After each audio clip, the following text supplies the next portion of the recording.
Welcome back, everybody. We are here with Chris Goforth of Mocs on the mic to talk about the Chattanooga Monarchs coming to Atlanta this week. Chris, thanks for joining us. Yeah, guys, glad to be here. Appreciate you having me on.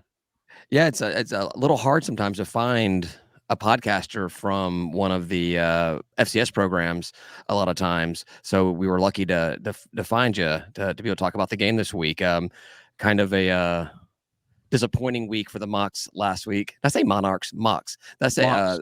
yeah, Mocs. Disappointing game last week against Tennessee. They really kind of had their way with you, huh? Yeah, look, that check is going to cash. It's going to clear the bank, and that's what Saturday was all about. That's such a, just by virtue of how Tennessee plays. I think it's real. I mean, look, that's a really, really good football team anyway. They're going to give a lot of Power Five teams fits before this season is over. But when you've got limited scholarship numbers like an FCS team does, just by the way, the speed in which Tennessee plays can really start to wear on you.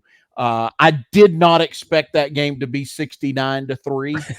Right. I would have thought it would, Nice.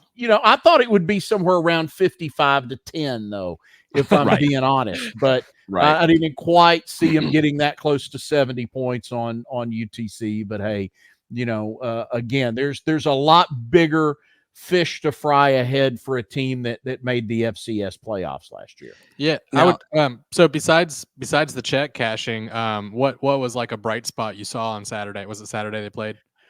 Yeah, they played Saturday. I think in talking with Coach Wright and listening to him talk this week, I mean, I think he was happy with, the fact that they didn't give up. Obviously, I think from a bright spot standpoint, with a 69-3 game, you get a chance to play a lot of guys. And the idea that there were a lot of those guys that are freshmen, that are redshirt sophomores, that got a chance to play in their first college game.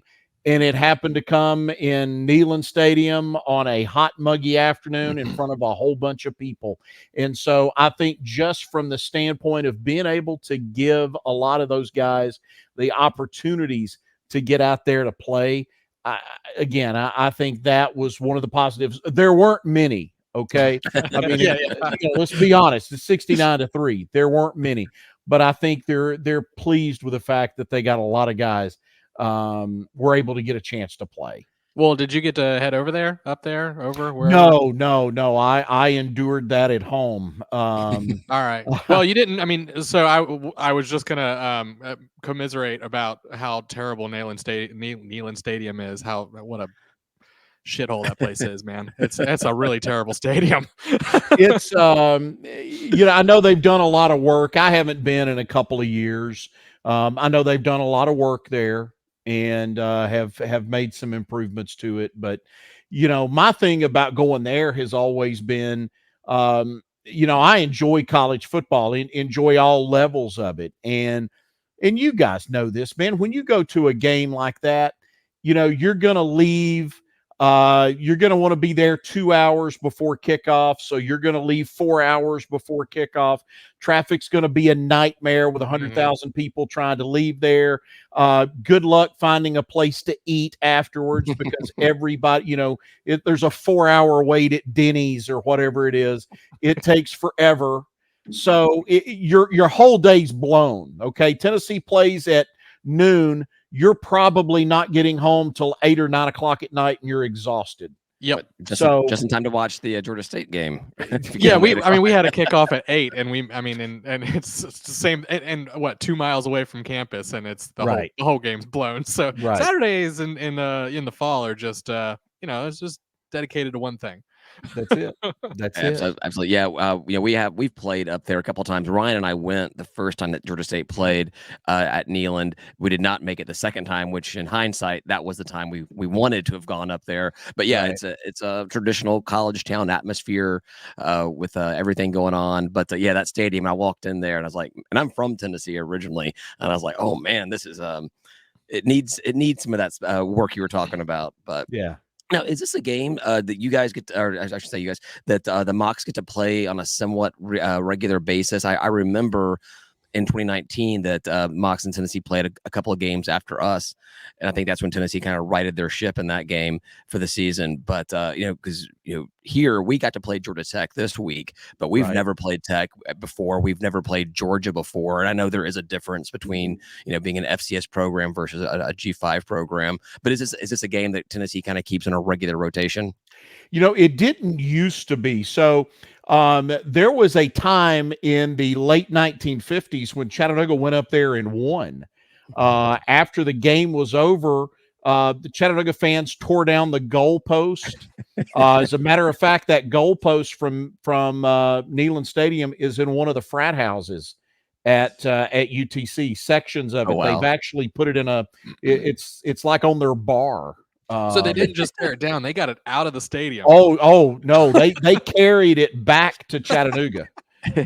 So That's awesome. It's in one of the frat houses. I mean, there's the lore around that game here locally, and unfortunately, you're talking about something that was 60 whatever years ago. At this point, there's not a lot of people that are still around that were there, but the lore around that game, the sheriff of Hamilton County, which is where Chattanooga is located, was actually arrested in Knoxville after that game. I mean, they had a heck of a party that night, apparently. But Tennessee went for years, guys, without playing an FCS, or as we used to call it, a 1AA program.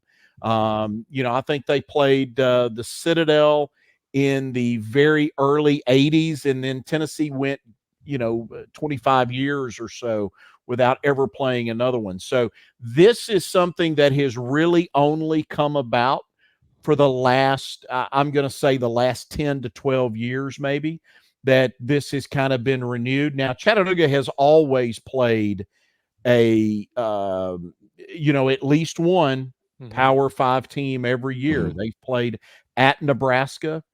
They've played Arkansas. They've played Alabama a couple of times, Auburn.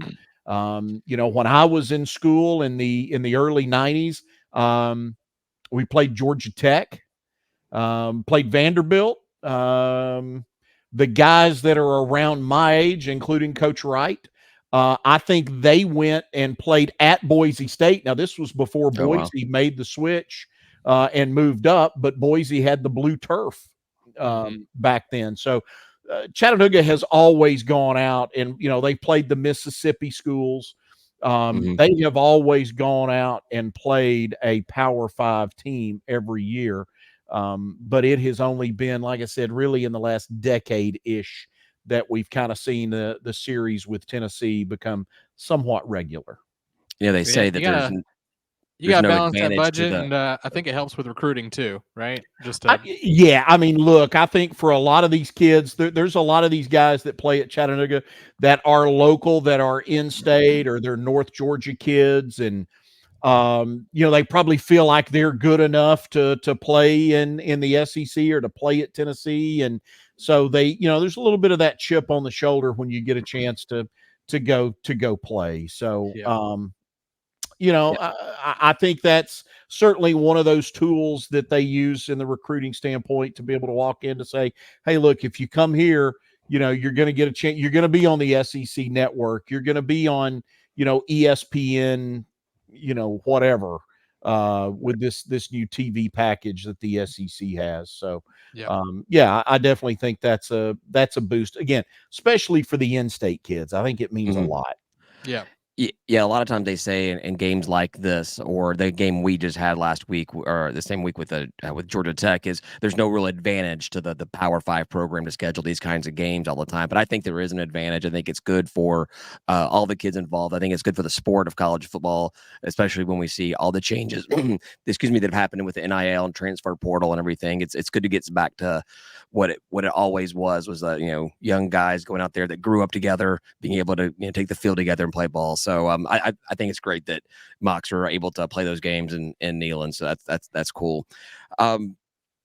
it's a lot of hype about Chattanooga in the FCS this year. Yeah. Preseason pick for the SoCon championship. Definitely predicted to be a playoff team.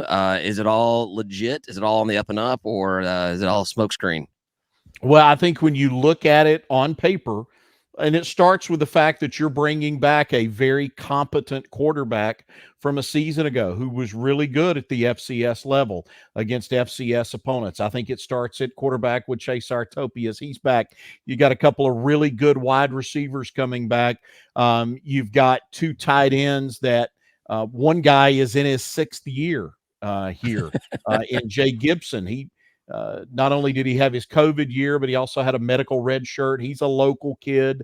And he has, I think, is probably the unquestioned leader of this group.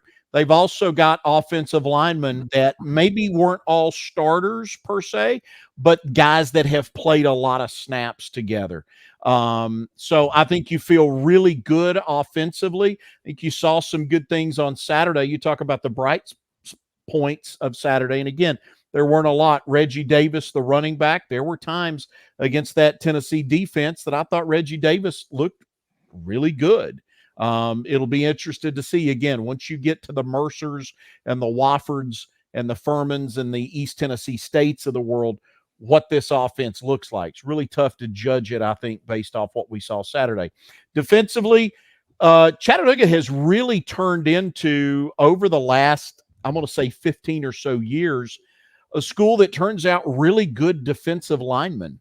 They have had a couple of Southern Conference Defensive Players of the Year. Isaiah Mack, who's a North Georgia kid out of Whitfield County, ended up, I think he's on the practice squad with the Cincinnati Bengals. He was a standout player. Chattanooga, it seems like they've had a run every year where they've got that one guy that's just a monster on the defensive line. And for this year, it's Marlon Taylor. He's the Southern Conference's Defensive Player of the Year. And I think up front kind of starts with him. Got some new faces back in that secondary that I think maybe got a little baptism by fire on Saturday, that you hope those guys get better as the year goes on.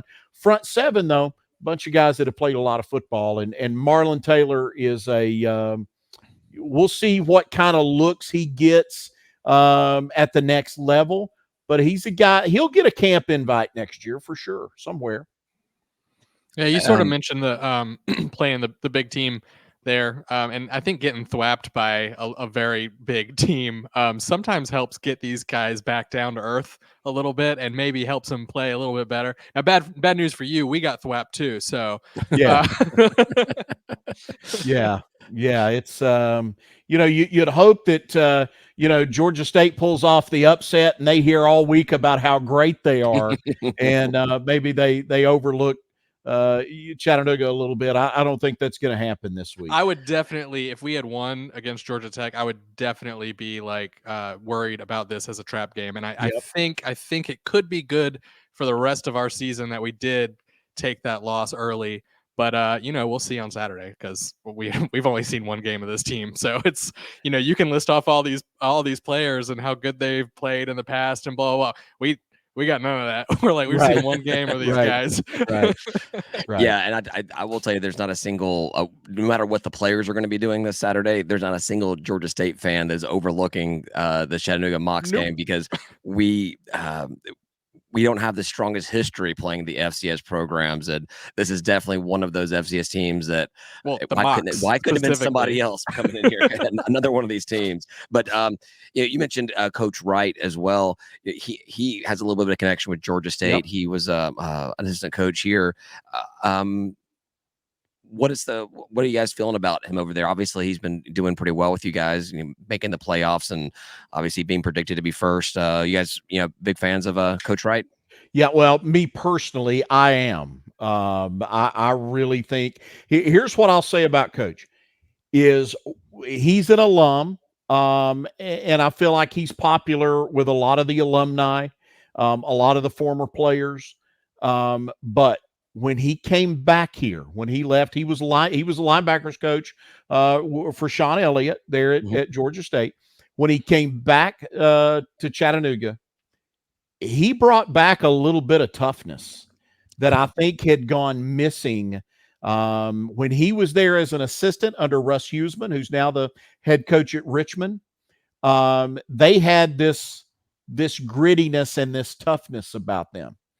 After Coach Huseman left, it felt like that toughness kind of went away. And when Rusty came, that was the first thing that he did. They took the gloves off and they went at it that first spring. I mean, he was, and he's told me before publicly and privately, hey, I tried to kill him. We wanted to make it as hard on those guys as we could because I think he felt that. He saw that the toughness for that group wasn't there. Had to get tougher. And he's done that. And look, you go watch a Chattanooga practice, man. It's physical. It is a very physical practice. Now they lighten up a little bit during the season, but in the spring and in fall camp, man, they really get after each other. And that's above all else, that's what he's brought is toughness back to this program. The other thing that I'll say about him in this transfer world that we live in now in college football, he has made it a priority to re-recruit his guys every year. That's not to say that Chattanooga hasn't lost guys before in the transfer portal or that they won't lose more coming up. But he's done a nice job in keeping a lot of the key pieces here. I mentioned Jay Gibson, the tight end. It's year 6 for Jay. He could have gone someplace else. Marlon Taylor is the Southern Conference's Defensive Player of the Year. He could have gone someplace. Reed Williams is an All-American center at the FCS level. Reed could have gone someplace else. He's done a good job of, and look, they're not rolling out the same kind of NIL money in Chattanooga as they're doling out in Knoxville. He's done a nice job of keeping those guys here. That's great. Are all the NIL and transfer rules that have been being applied lately, are those all like equal in FCS, or are they implementing them differently, or is it? No, I think it's all the same. I think it's broad. It's very much a broad brush across all of NCAA. Yeah, and FCS already sort of had the free transfer into FBS, so it was like you were always getting cherry picked. Yeah. Right. Yeah, you could transfer up. Now, if you transferred down, you had to sit. Yeah. Back in the day, but you could transfer up. So yeah. So FCS has already felt that pain for a long time.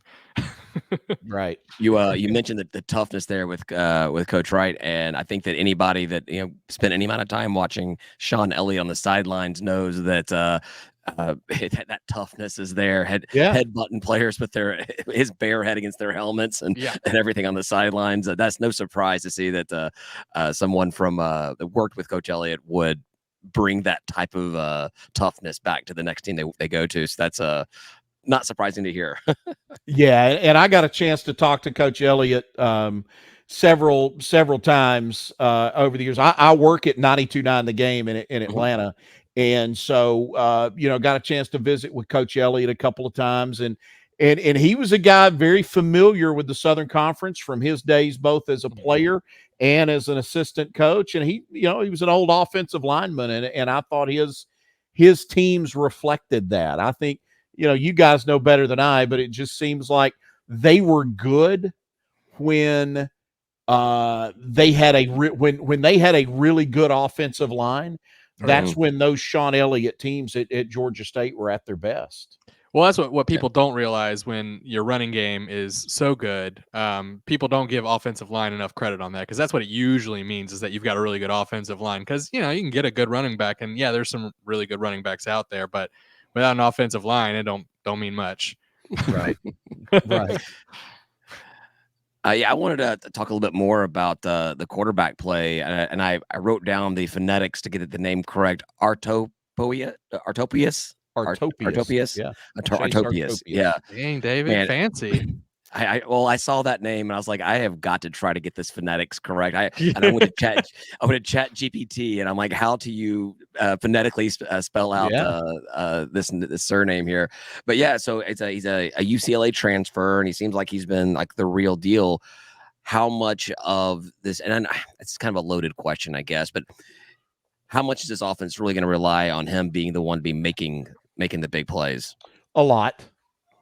Yeah. A lot. I mean, I think he is going to be that. If Chattanooga's going to have a good year, it's going to be because Chase had a good year. He's got some nice receivers coming back. You'll hear a lot about Nunu Watley, Sam Phillips, two guys. We talked about the tight ends a little bit already, but this offense is going to really kind of boil down to him and how well he plays. He is a UCLA transfer, really had no connection at all to Chattanooga. He was a walk-on at UCLA. He loved Chip Kelly's offense. And that's what that was kind of his dream. Was he grew up a UCLA fan in Southern California.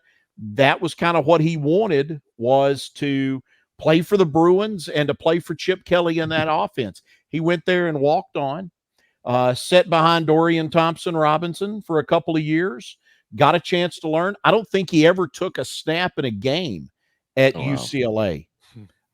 He called Coach Wright the week of Thanksgiving a couple of years ago. Chattanooga was in the market for a quarterback. He called. They met over the phone, and he basically committed without ever stepping foot on campus. Oh, wow. And flew across country, and has really kind of ingrained himself into Chattanooga. It's interesting that his parents sold their place in Southern California, and they have moved out here now. They live on Mont Eagle Mountain, which is about 45, 50 minutes away. They bought a place in the mountain about 45, 50 minutes away from Chattanooga. I talked to Chase back in the back during the start of camp, and I was like, man, did you get a chance to go home this summer? And he goes, yeah, but thankfully mom and dad moved, so going home is a 45-minute drive now rather than a 4-hour flight. So the good thing Chattanooga's so nice. Yeah. And he is a great kid, and he's one of those guys, I think when you talk to him, you just can't help but pull for him. Smart kid. I know last year I asked some of the offensive linemen, I'm like, hey, tell me about this new quarterback. And they're like, man, the guy sits around and plays chess all the time on his phone. Like, they're all wanting to go out and have drinks or whatever. And the quarterback's over there, playing chess on his phone. So smart kid. But I think he's taken to that leadership role really well. So whatever Chattanooga does this year offensively, it's going to come back to how well Chase Artopius plays. Yeah, it makes sense. So much of what happens on a football field revolves around what that quarterback play is. So I knew it was kind of a loaded question, but I knew you would have some good stuff to say about Chase. See, that's the easier way to do it. To his first name, you can talk about Chase, right? And that's cool about his family. What a change in lifestyle from California out to Chattanooga. Like I said earlier, I'm from Tennessee. My sister went to UT Knoxville and took a job in Chattanooga after graduating, and she loves it out there. We visit. It's a nice place, nice area up there. I really do like it a lot. Okay. So, Ryan, what else? Yeah, as soon as I said that, I was hoping you didn't think I meant like tongue in cheek. Good thing Chattanooga is nice. Chattanooga is really nice. I love all the North Georgia area and into Chattanooga, and the only thing I'll complain about is the traffic just south. Oh, it's horrible, dude. It's horrible, man. It is absolutely, and it's sad. Like now, like if I talk to people who are in like Memphis or Knoxville or Atlanta, Nashville, someplace off from here, and I mention Chattanooga, they're like, oh man, that's beautiful, but God, the traffic there is awful. And let me tell you, when people in Atlanta are bitching about your traffic, well, they just redid it, and it's like they created a bottleneck right there for no good reason. And we were laughing about it's like 2.5 hours for folks to travel down here, and about an hour of it's just getting out of Chattanooga. No, there's no question. I'll tell you the mistake they have made here. Let me put my civil engineer hat on because this is what you guys are paying for. But the mistake they made, they built these interstates in the late 50s, early 60s, and nobody has ever gone in and widened the interstate. And some of that is because of you're having to cut through rock. It's not that easy to dig into the side of a mountain to expand an interstate. And so that has a lot to do with some of the issues in and around Chattanooga. That area, though, coming up 75 northbound, you're traveling 75 north, you're going to get it's weird because the left lane now sends you north to Knoxville. The right lane sends you into downtown. That right lane it's going to back up to Ringgold, guys. I mean, that's that's the way it is now. Yeah. Oh, wow. So we talked about Chase. Is there who else on the team is that really the Georgia State fans should keep their eyes on this Saturday? Couple of those wide receivers, Nunu Watley, Javin Watley is his real name. I don't know where the nickname Nunu comes from. They call him Nunu. Nunu Watley, Sam Phillips. Sam is a Georgia guy. I think he's from Ackworth, but he is from down that way. And those are two guys at wide receiver that are outstanding. I mentioned Reggie Davis a moment ago. Running back, thought he played well in spurts against Tennessee. On the defensive side of the ball, Marlon Taylor's the Southern Conference's Defensive Player of the Year. Quay Wiggles is also a defensive tackle. Great name, Quay Wiggles. Yeah, that's a fantastic name here. Ruben Lowry is the rover. He's kind of that hybrid safety linebacker guy. And Ruben's another one of those guys that I think is in his sixth year here at UTC and has he's a good player. He's a good player. So those are a couple of guys to know about for sure. Gotcha. I got one more question, unless Ryan's got something. We'll let you get out of here. We appreciate your time. What kind of are we expecting good travel from fans? We talked about the traffic just now, but Chattanooga is definitely pretty close to Atlanta. Do we expect fans to come on down here for the game? That's one of the questions I've got in terms of what it looks like. There's, you're not going to have 10,000 Chattanooga fans there. You're not going to have 10,000 Georgia State fans. You guys know what I'm, look, I mean, in this market, guys, there's probably there are more people in North Georgia and Southeast Tennessee that'll drive to Athens 3 hours to go watch UGA, that'll drive to Knoxville for 2 hours to go watch Tennessee play, that'll drive to Tuscaloosa or Auburn, then will unfortunately come watch UTC play. They average somewhere around 8 to 9 for a home game. So I would think you're probably going to see 1,500, maybe to 2,000 Chattanooga fans there on Saturday. Are you coming out?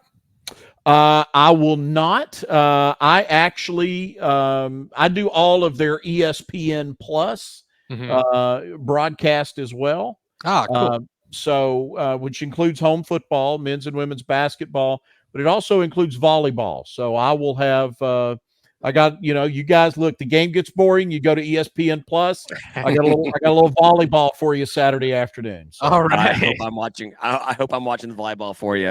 Well, if you're ever in the area and maybe not on a Saturday and you come by the tailgate whenever, you're always welcome. So one of the early years of Georgia State football, they played UT Martin, and this was back when. This was when they were still playing in the Georgia Dome, and went there, loved it. I have a Georgia State koozie. I should have broke it out for you guys tonight. There you go. I got a bunch of them. I got the Georgia State beer now. Wow, that's adult right there. I just got the koozie. And then I got a chance to do play-by-play in the Corky Kell. The great high school event in Metro Atlanta, the year that it was held at Panther Stadium, at Georgia State Stadium, which I believe was the first year that, and I thought it was let me tell you, I think the folks at Georgia State have done a fantastic job in developing that program. I got a chance to tour their facilities a couple of years ago. I think it's amazing what they've done. I love what they did with Turner Field, guys. I think it's a gorgeous place. People say we had a bad stadium, and I'm like, guys, we have an MLB stadium. We have a professional MLB stadium. Like, you're crazy. Let me tell you, I thought it was so cool what they did. And if you get into the underneath part, which is what most people don't get to see, and you see what they've done there and just the renovations they've done, I think they've done a heck of a job at Georgia State with all of it. I'll pull for you guys the rest of the way, not Saturday. Yeah, but I'll pull for you guys the rest of the way. Hope to see you guys in a bowl game come December. We hope so. I got one last question for you. I just thought of here. With everything that's been going on with the realignment stuff, Chattanooga is one of the names that people talk about making the step up to FBS as a Conference USA member or something like that. What's the feeling? This is people on the internet talking. What are the people in Chattanooga? What are they talking about? Okay, so there is a portion of this fan base that wants to see that happen very much. That feel like they should go that route. Honestly, and this is just, where the rubber meets the road. The question for me is, can they afford it? I just don't see the way things are currently in college athletics where Chattanooga can make that step up and be competitive. You've got a chance as an FCS team to be a perennial playoff team and win a playoff game, maybe a couple of playoff games every year. I just don't know that you can take that step and be successful. And this is we can tell you it's tough. So, well, look, this is a school that, has a tremendous heritage. You can see the picture hanging on the wall here. They got a tremendous heritage in basketball. That arena's hell to come play in for other folks. And, that's kind of where it was built, is on the backs of a tremendous basketball team. I'd like to see basketball be able to get into one of those conferences because that's something that I think that they could compete at. I just don't know from a football standpoint that it even makes sense. I feel like, and have for a long time, like, the Sun Belt Conference USA, there's a chance that we're going to see a split from the Power Five and the Group of Five. And at that point, maybe that's when the Chattanoogas of the world can, rather than moving up, maybe they kind of meet in the middle, so to speak. That maybe something like that happens. I just think it's going financially, it's going to be really, really tough. And guys, we're getting into a situation now to where with this lawsuit and the money that's going to have to be paid out, I think it's very much a concern privately, not publicly, at a lot of FCS schools of, man, how are we going to afford this? Right. Are we going to be able to keep the same number of sports that we currently fund?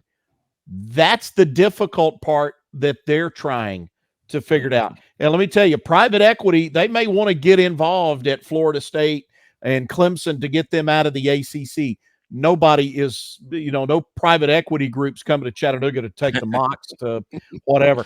I wish the Southern Conference would get better, to be honest with you. Southern Conference has there's too many military schools. There are too many private schools. They have a different set of agendas than, say, Chattanooga and ETSU, just to name two public universities that are in it.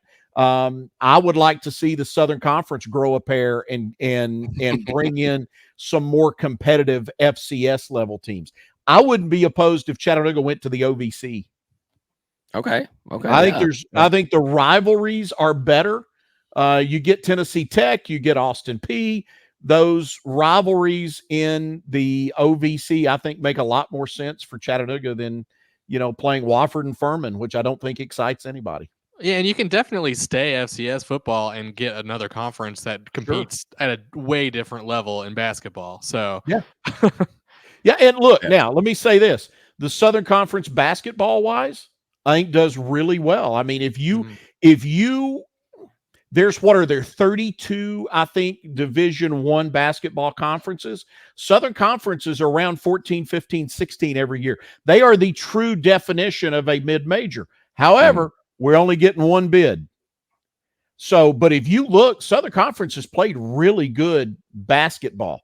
The football schedule, again, I just don't think anybody gets excited about Wofford and Furman. Nothing against Wofford and Furman. I just don't think it fires folks up. ETSU, they get excited about. That's in-state. yeah. So that was kind of our take about when Georgia State started as an FCS team originally, was being in downtown Atlanta. You're not going to get interest from the common football fan for playing a Wofford or somebody else like that. right.